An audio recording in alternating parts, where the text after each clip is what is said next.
agradeciéndote la visita, sobre todo pensando en cómo impacta todo esto, o el reajuste, el superávit fiscal que es clave, o el equilibrio fiscal es clave después de la salida del cepo. ¿Cómo impacta esto de los subsidios?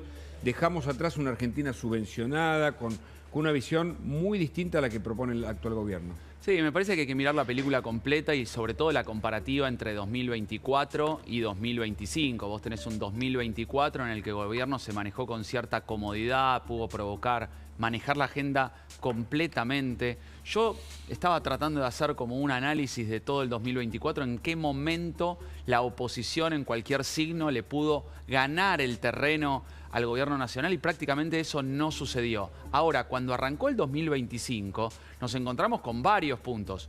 Libra, el tema de la Corte, la confrontación con Macri y el 3,7% de inflación. Eso yo creo que le hizo de alguna manera perder el control en ese trimestre al gobierno. Ahora, también es verdad que retoma sin duda la agenda con la salida del cepo, en donde por lo menos prima esta nueva receta, la nueva receta que plantea el gobierno nacional desde su asunción, en donde es parte de ese juego de contrastes que uno es el tema de los subsidios. Claro, enseguida hablamos también de cómo se organiza la oposición para hacerle frente al gobierno, porque también es cierto que en el escenario político nacional el gobierno tiene un enorme apoyo, no solo por sus aciertos en materia económica y en otras áreas, políticas, por ejemplo, ¿no? Porque cambia una idea que estaba vinculada con este estatismo a una idea de un Estado mínimo, el famoso minarquismo que propone Javier Milei, y el liberalismo, donde el Estado no se tiene que meter en tus vidas, ni para darte subsidio, ni para regalarte nada, como decían los viejos inmigrantes, fue una cuestión de dignidad. La gente no debería aceptar esas prebendas. Pero Jimena Díaz Alarcón es especialista en consumo, y el consumo es lo que nos importa, porque es parte de la economía. ¿Qué ves, Jimena? Buenas tardes, gracias por la visita. Bueno, gracias por la invitación. Lo que vemos es que los nietos de esos inmigrantes, ahora solo el 28% se siente de clase media, cuando históricamente en Argentina el 80% se sentía de clase media. Tal vez nunca fue cierto el 80 y tampoco sea cierto el 28 en la realidad, pero es como se siente la gente. Y si mira, cuando lo comparás con los ingresos, porque más allá, cuando uno ve la pirámide, un 43% aproximadamente es clase media. Sin embargo, ese 43% hay mucha gente que ya no se considera clase media. ¿Por qué sucede esto? Porque el 80% no puede sostener sus gastos básicos, por ejemplo, servicios que estaban hablando ustedes hace un rato, claro, prepagas, colegio privado. Y esas cosas son muy prototípicas en el imaginario, en la cabeza de la gente, como soy de clase media, pero también es ir a la peluquería, hacerse las manos o tomarse un café. Cuando todas esas cosas no las podés hacer, como sucedió en 9 de cada 10 hogares el año pasado particularmente, la gente siente que se derritió, que se cayó un escalón, por más que técnicamente tal vez a nivel de ingreso sea cierto que, entre comillas, es de clase media. Bueno, la gente votó a Milei, que habló del ajuste que iba a hacer y lo hizo, y habló de la baja inflación, que logró en gran medida, porque la película no está completa, y habló de salir del cepo y ya se concretó. Yo creo que la gente también entiende que aquel Estado benefactor, que no te daba nada en la Argentina, te saca el 60% de lo que ganás en impuestos, a diferencia de lo que te sacan en Europa, que es el 45%, menos en Estados Unidos con el 35%, pero te devuelve algo, y de algún modo entiende que no es el Estado el que te protege, es una pregunta política y económica, sino que vos mismo tenés que generar los recursos para tener mayor libertad y objetivos, y sin ese Estado interviniente que la verdad que no ha dado resultados, pensando en la pobreza del 50 y pico que nos dejó. Sí, yo creo que ahí hay dos niveles para analizar. Uno es por qué lo votaron a Milei, que creo que está basado principalmente en el castigo a la casta, en el castigo a la ineficiencia en los resultados políticos, y esto trasciende los partidos. Y por el otro lado, el cumplimiento del contrato central inicial de campaña de Milei, en el sentido de seguir atacando de alguna manera los privilegios políticos, reduciendo el Estado en algún sentido, pero por sobre todas las cosas cumpliendo algunas cuestiones centrales como ocuparse de la economía, mientras los gobiernos anteriores no lo hacían, ocuparse del orden público de alguna manera con este espíritu o con esa lógica de el ordenamiento general de la sociedad y la economía. Entonces vos tenés que la salida del cepo está en esa sintonía. Eso no quiere decir de que la tenga fácil Milei en adelante, en un momento electoral y donde hay cierto sufrimiento en muchos sectores y segmentos de la población.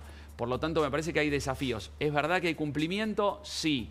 pero también es verdad que hay muchos desafíos pendientes y mientras Milei pueda conducir la esperanza hacia adelante, va a tener mucho más resto y mientras aparezcan las confrontaciones, los conflictos intrapartidarios, la cuestión electoralista y sobre todo los malos resultados económicos, 3,7 en inflación, y eso parece que va a sostenerse un par de meses, no serían las buenas noticias que espera el gobierno en un año electoral. Jimena.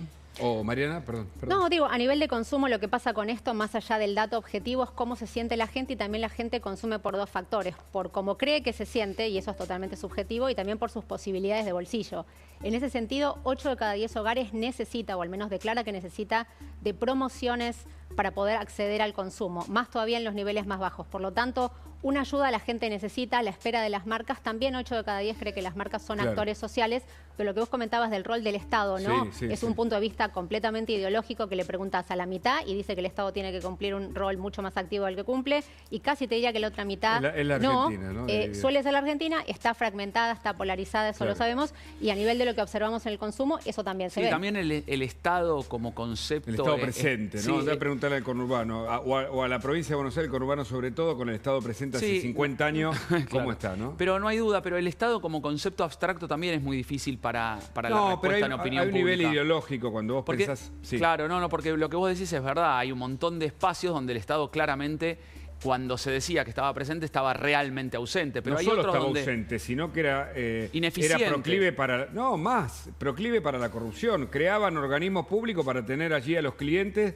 para que después te voten, ¿no? Yo creo que esa es la representación del Estado a la que Milei combate. Ahora, también es verdad que en el ser... Es que en la práctica lo vimos, perdóname. Sí, claro. Pero en la identidad nacional hay otra parte del Estado que quizás está más oculta, que tiene que ver con la salud, la educación, incluso con la seguridad, donde vos le preguntás, ¿pero te gustaría que haya un policía más en tu cuadro, que la fiscalía opere con más personal o tenga más recursos y que la educación siga siendo pública? Yo te aseguro que a nivel de identidad nacional vos tenés un 80% que te va a decir que sí.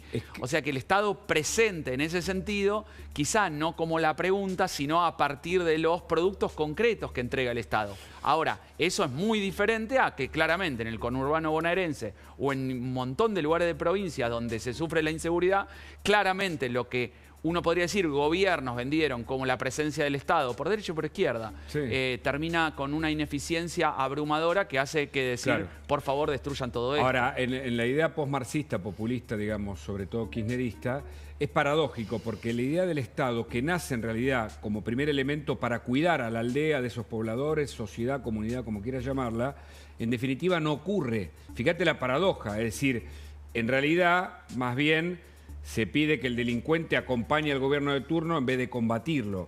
Esa idea tergiversada es la que nos vendieron hasta acá.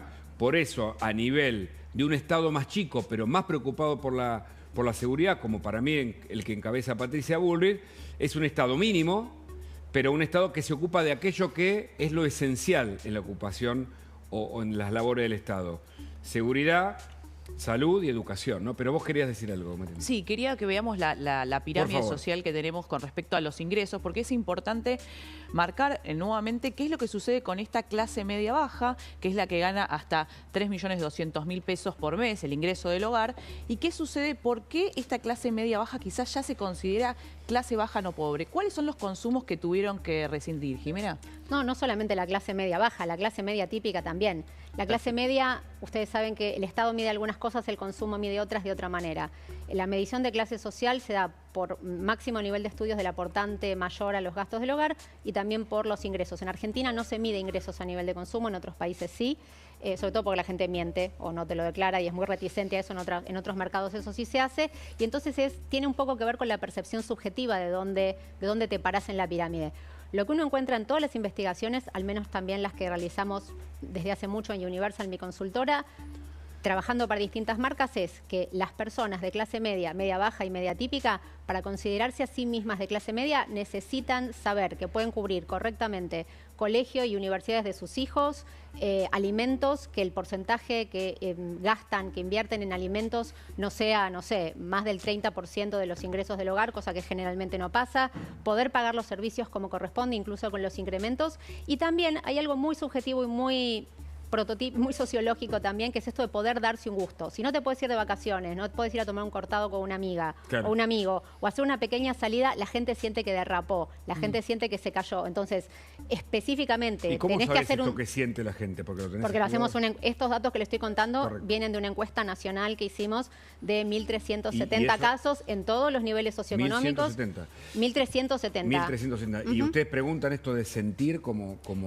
nosotros no medimos lo que la gente gana. Eso se mide por otros lados y está perfecto, y eso es un dato secundario para una investigación porque lo mide el Estado. Lo que nosotros hacemos en este caso, hacemos muchas cosas porque trabajamos en investigación. Esto cual y cuanti, pero exactamente, hicimos entrevistas, hicimos focus groups a nivel nacional con gente entre 18 y 70 años, preguntándoles en qué estaban y cómo se sentían y conversando con ellos respecto del consumo, y después salimos a medir esto. Estos datos que les estoy contando son de diciembre, recientes, son de diciembre del año pasado, y también preguntamos cómo pensaban que iba a ser el 2025. Y ahí ves el vaso medio lleno y medio vacío. Claro. Ahí, dependiendo también del punto de vista ideológico y político de cada uno, había o expectativa de que la cosa estuviera más atajada o derrape total. Te pregunto esto porque me gustaría saber, todavía no sé si hay estudios científicos sociales sobre esto, si la gente entiende que en este cambio de régimen, casi cambio de sistema, porque nos fuimos, ¿no?, del populismo posmarxista a un liberalismo que nunca tuvimos en la Argentina de tal manera, entiende que hay que llevar adelante el tema del ajuste, o sea, que todo de algún modo, para cambiar la cosa, dejar de emitir, la resaca, todo lo que supimos,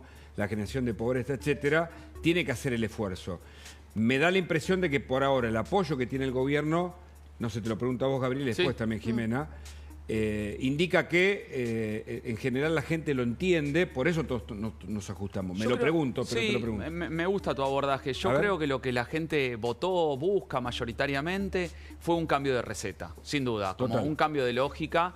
Y no hablo solamente de los últimos 4 años de Alberto, sino de los quizás de la última década. Entonces, un cambio de receta porque veníamos de cambio en cambio. No te olvides que de Cristina pasamos a Macri, Macri a Alberto, de Alberto a Milei. Pedía un cambio. En esa lógica de cambio, incluso, hago un paréntesis, los 3 candidatos proponían un cambio. Massa, Bullrich y Milei, los 3. Quizá era la gradualidad o el modo, digamos, ¿no?, del cambio, ¿no? Pero proponían decir, vamos por otro lado. Entonces, las personas apoyaron esa receta de cambio. Y mientras, y creo que el mayor mérito que tiene Milei, sobre todo en estos meses de gobierno, es el hecho de que conduce para un lado. Uno dice, con la receta liberal, libertaria, quizá, como vos decís, disruptiva, provocadora, pero que conduce. Y eso, por lo pronto, como es una narrativa distinta, hay algo como de la novedad, de una noticia distinta, por lo menos tiene la derecha y genera cierta esperanza hacia adelante, cosa que antes no pasaba. ¿Jimena? Bueno, depende a quién le preguntes. Nuevamente, está bien. Vaso medio lleno, medio vacío. Que hay un ajuste, todo el mundo está de acuerdo. La mitad piensa que es un desastre, la mitad piensa que está muy bien. Todo el mundo registra que lo tiene que hacer, no tanto por lo que vos dijiste, que esté convencido y el ajuste y esta cosa un poco más abstracta, ni de la lectura política, ni siquiera de esto, sino que es lo que se prometió y en un sistema democrático es el que ganó y por lo tanto hay que adaptarse a eso. Habiendo dicho eso, también creo que es importante contarles que nosotros medimos en este último estudio lo que se llama el consumer mood, el ánimo de consumo. Correcto. Y lo que encontramos es que lo que bajó mucho fue la incertidumbre por esto de la conducción que vos decís. Pero ojo, conducción que algunos consideran nefasta y otros espectacular, depende a quién le preguntes, pero que hay mayor claridad, seguro hay mayor claridad, a algunos les parece mal y a otros les parece bien, y lo que se tranquilizó bastante en el ánimo fue esto de la incertidumbre, pero lo que sí subió mucho es el cansancio, porque también remar y remar y remar para tomarte un cortado cuesta. Abigail Oliverio está en la calle y nos cuenta si efectivamente a la gente le cuesta comprar la rosca de Pascuas